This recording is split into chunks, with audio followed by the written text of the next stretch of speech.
Want to know how to adjust audios in Game of Thrones? So your audios can be of various types. So the master one, the background music, SFX, and much more. So in this video, I'm going to teach you how you can easily adjust all of them according to your want, so that you can easily use them while playing the game. So it's super simple and only a minute. So let's get straight to it.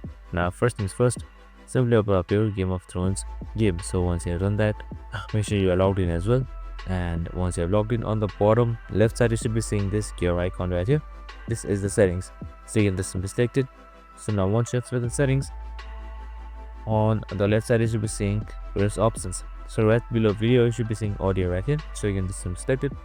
Now once you have selected audio here, you should be seeing various options like master volume, background music volume, and the most part. So you can just simply scroll down, scroll up. Now you can just simply adjust it accordingly. So you can simply slide this slider just like this right here in order to adjust it like this. And yeah, that's it. Super simple and easy. You can enable or disable by just simply selecting this right here. And that's it. I hope this video helped. If it did, make sure to like, subscribe, and tune in videos for more of these videos. See you in the next one.